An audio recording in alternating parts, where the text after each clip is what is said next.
अस्सलाम वालेकुम। कैसे हैं आप सब लोग? उम्मीद है कि आप सब ठीक होंगे और खैरियत से होंगे। अच्छा, बच्चों, आज मैं एक अनदर इंफॉर्मेटिव टॉपिक के साथ आप लोगों की खिदमत में हाज़िर हुई हूँ और वो है 14 निकात कायदे-ए-आज़म के जो 14 पॉइंट्स थे, उनका बेसिक बैकग्राउंड क्या था और वो क्यों अमल में लाए गए। इसकी हिस्ट्री पे मैं थोड़ा सा जाऊँगी। 14 पॉइंट्स आप में से आपको पता है 9th एंड 10th के करिकुलम में आए हुए हैं ये पॉइंट्स, बट इसका पिछला बैकग्राउंड क्या था and what was the background today I will discuss with you. अच्छा, ये कैसे रिफॉर्म हुआ? अच्छा, 14 पॉइंट्स जो थे कायदे-ए-आज़म के, वो क्यों बनाए गए और इनकी क्यों ज़रूरत पड़ी? असल में मैं हिस्ट्री अगर प्रीवियस बैकग्राउंड में जाऊँ तो एक साइमन कमीशन बना जब इंडो पाक मतलब इकट्ठे थे। साइमन कमीशन जो बना था उसका मकसद ये था कि ऐसा रिफॉर्म बने जिसमें इकट्ठे मुश्तरका तौर पर ना इंडियंस और जो मुस्लिम्स हैं they work together and they can work with unity, like दोनों एक जगह पर इकट्ठे काम कर सके। अच्छा, जब ये हो रहा था तो साइमन कमीशन में जो कैबिनेट थी, जितने भी मेंबर्स थे, उन्होंने ये रखा कि इंडियंस और मुस्लिम्स मुश्तरका तौर पर अगर चाहें तो इकट्ठा एक आइन बन सकता है और उसमें रिप्रेजेंटेटिव उन लोगों को दिया जा सकता है जो इंडियंस होंगे, क्योंकि इंडियंस उस ज़माने में अक्सरियत पे थे ना। तो उन्होंने ये एक समरी रखी कि मतलब हाई लेवल पे जो है वो इंडियंस होंगे और लो लेवल पे मुसलमानों को कुछ प्रोविंसेस में मतलब मिनिस्ट्री मिल जाएगी। अच्छा, जब ये बन रहा था तो बहुत से मुसलमानों ने इस चीज़ को डिसएग्री किया। उन्होंने कहा कि ये कोई बात नहीं है, अगर हमारे भी कुछ पॉइंट्स हैं, कुछ रूल्स हैं। अब वो जो साइमन कमीशन था उनमें ये हुआ, मैं अगर आपको ब्रीफ समरी देना चाहूँ तो उसमें कुछ ऐसी चीज़ें थी जो मुसलमानों के फेवर में नहीं थी, ठीक है।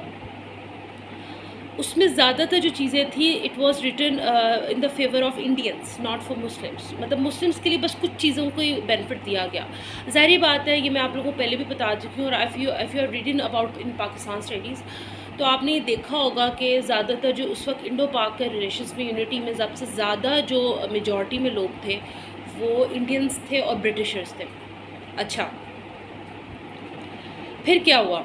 अच्छा, अब फिर क्या हुआ कि मुसलमानों ने अच्छा, जब साइमन कमीशन के ये पॉइंट्स मतलब बने तो जो उनकी कैबिनेट में ब्रिटिशर्स थे, उन्होंने ये जो सिफारिशात थी वो मुसलमानों के सामने भी रखी और इंडियंस के सामने भी रखी। इंडियंस ने तो उनको एक्सेप्ट कर लिया, ज़ाहिर बात है उन्हें तो इस चीज़ से फ़ायदा हो रहा था, बट मुसलमानों ने कहा कि नहीं, हम इन कुछ पॉइंट्स में ना हम लोग कुछ ये चेंजेस चाहते हैं। अगर आप ये चेंजेस करते हैं तो हम इसको एक्सेप्ट कर लेंगे। अब ये चीज़ इंडियंस को तो नहीं भाँप रही थी, ब्रिटिशर्स भी इस चीज़ को नहीं कर रहे थे, लेकिन हाँ, एक जगह पे सर रेडिट क्लिफ थे।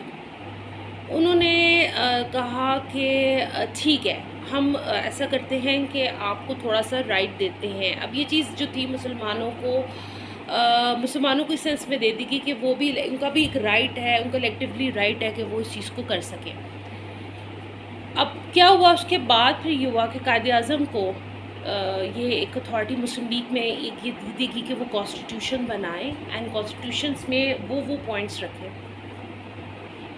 जो पॉइंट्स ज़रूरी हैं related to Muslims benefit. 14 points जो रखे गए, फिर इन पॉइंट्स की समरी क्रिटिकल तौर पर बनाई गई और उन पॉइंट्स में ये रखा गया जिनको अभी तक अमल कराया जाता है कि प्रोविंसेस को अपना एक खुद मुख्तारी दी जाएगी, वजारत होगी, इलेक्शंस होंगे, उसमें अगर अक़लियत अवाम है उसको भी इनको कोटा सिस्टम में रखा जाएगा। हर तरह का जो फैसला प्रोविंसेस में होगा वो जो मेन फेडरल कैबिनेट है, जैसे मतलब इस्लामाबाद या मतलब जो भी है, मतलब कराची, उस ज़माने में तो कराची था, तो उनको वो फ़ैसला करेंगे जैसे सदर या वज़ीर आज़म। तो उस तरह इन पॉइंट्स को रखा गया और उन पॉइंट्स की समरी बना के आप तक पहुंचाएगी और उन पॉइंट्स को अभी तक हम फॉलो कर रहे हैं, जिसमें हर चीज़ आ रही है। इलेक्शंस हो रहे हैं, इलेक्टोरल इलेक्शंस का रखा गया, ठीक है, हक़ खुददारियत के बारे में बताया गया और ये भी बताया गया कि हर किसी को उसका हक़ दिया जाएगा उसके इलेक्टिव रिप्रेजेंटेटिव के तौर पर। अच्छा, तो वो फिर ये कि इन चीज़ों को प्रॉपर्ली एक पॉइंट टू पॉइंट इन चीज़ों को रखा गया, और उन पॉइंट्स को रखने के बाद ये किया गया, क्योंकि ये जो 14 पॉइंट थे कायद आज़म ने प्रॉपर्ली एक समरी बनाई थी जिनमें प्रोविंसेस को खुद मुख्तारी गई थी, शरीयत को बुनियादी हकूक़ दिए गए थे, बीइंग एज अ मुस्लिम उनको राइट दिया गया था कि वो अपने हक़दारी के बारे में काम कर सकें। ठीक है, तो ये फिर उन पॉइंट्स को सारा इलेक्टोरली डिज़ाइन किया गया। मसलन मेरा बताने का मकसद ये है कि इसकी हिस्ट्री में आज थोड़ा सा आपको बताना चाह रही थी कि इनकी ज़रूरत क्यों पड़ी। हम साइमन कमीशन के भी पॉइंट्स या रिपोर्ट जो थे, जो भी पॉइंट्स उनको फॉलो कर सकते थे, लेकिन इस चीज़ को मुस्लिम लीगियों ने ये देखा कि इधर से हमें कोई फ़ायदा नहीं मिलेगा, तो वाई शुड वी डू कि हम कोई और जगह पे कुछ पॉइंट्स कुछ ऐसे 14 नकात हो जो हमारे हक़ पे हो और हम उन पर अमल भी कर सकें और वो हमारी राइट के मुताबिक हो। तो ये इसकी बैकग्राउंड और हिस्ट्री थी 14 पॉइंट्स की। तो होपफुली आपको समझ आया होगा।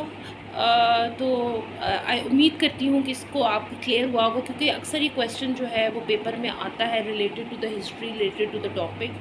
तो होपफुली आपको ये बात समझ आई होगी। ठीक है, फिर इंशाल्लाह कल मैं आपके साथ एक अनदर इन्फॉर्मेटिव टॉपिक के साथ आपकी खिदमत पे हाज़िर होंगी। अपना बहुत ख्याल रखिएगा। ओके, अल्लाह हाफ़िज़।